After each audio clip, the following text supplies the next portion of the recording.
Hi all, this is your girl Tasha, and I'm here, my tea kettle breweth over.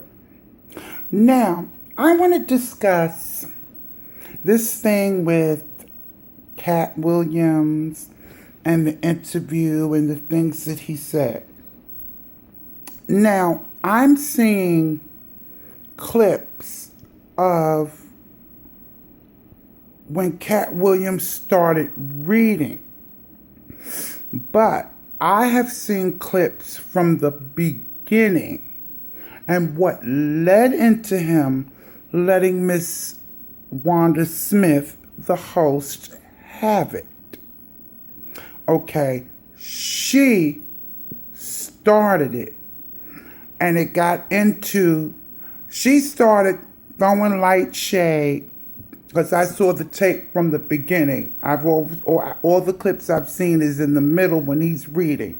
But no, I saw the tape from the beginning when she was talking before Katt even got into that. And what happened was Miss Wanda Smith, and I have a few friends in Atlanta that says she can be shady and throw shade at guests sometimes. And that's what she did with Katt Williams, because I saw the video from beginning to the end and how it started.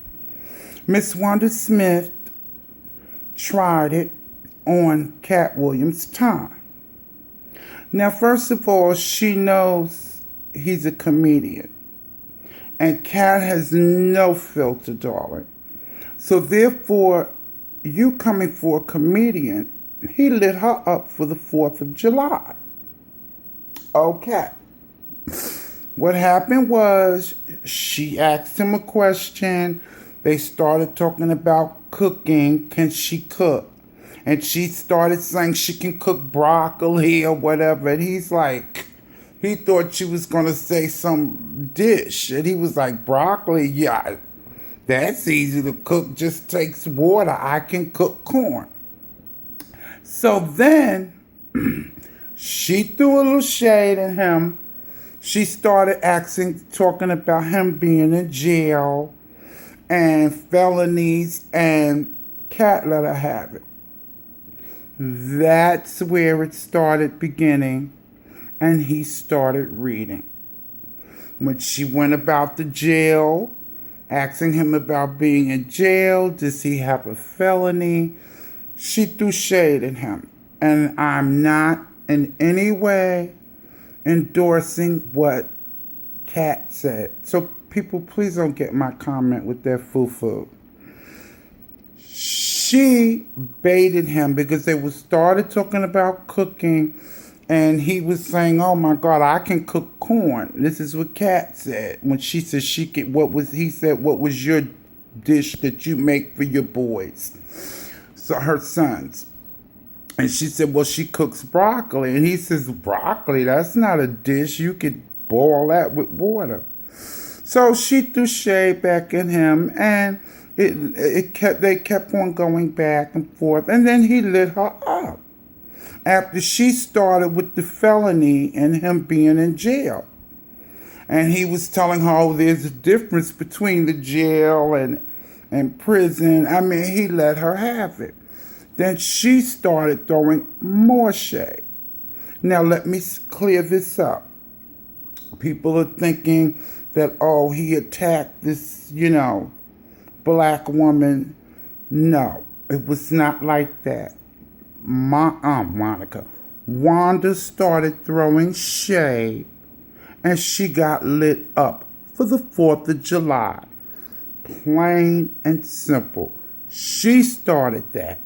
That's how Katt went into coming for Tiffany Haddish, reading her and saying that he has his own company, how much he makes. He doesn't have to go to the white man for backup or financing. And he was saying Tiffany Haddish never had a tour, and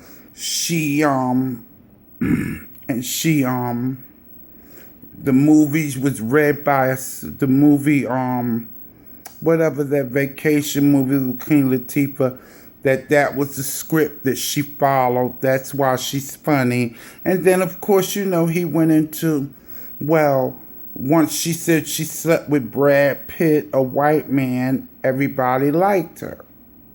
So that's basically what Katt Williams was saying, that once you mention a white person, then you're in and you're accepted. And he was saying that, he was saying some true facts.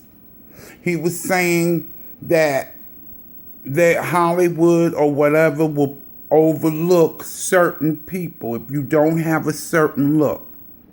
If you're not light enough, they will overlook you. He was talking facts. But what I think was the things that he did say about Tiffany and how the business runs, I think that he could have said that after the show was over, behind the scenes. But this Wanda Smith, she provoked him, and he went off to let her know, look, I don't have to be financed. And it's good to have your own finances, to be able to finance your own thing. That's basically what he was saying. And then he was saying, well, they don't, if you look like a Kevin Hart or whatever, and I forgot some other people, that they're not gonna take you serious, white people. They're gonna overlook you. Tiffany Haddish had mentioned she wanted to sleep with the white man, so that's why she's getting all these offers and things of that nature. That's where it began. Like I said, I'm not defending Katt, but I feel the things that he said was true about blacks and Hollywood. And I think that he shouldn't have not read Tiffany Haddish like that. That was shady. I think he could have done that once the radio show was over. But that Wanda Smith baited him into that because they had another fellow comedian there, and he talked first and was laughing and joking, and then she went in on Katt. And that's how it started. And he was saying he had straight hair, his no perm. Of course, he was coming for her, saying his hair could move. Hers couldn't because she had a short either wig or weave or whatever. So he was going back and forth. And she wanted to throw shade at his sexuality after she saw he was getting the best of her. And then she wanted to throw what he was wearing. And he was like, the shade she threw about his sexuality, he sent it right back. So then she wanted to go in on his styling of clothing. And he was like, open his coat pockets showing her Versace. So it was like Wanda Smith was going in on Katt, which Katt ate her for lunch. So I'm saying, I don't have a problem with what Katt said because Wanda Smith started it.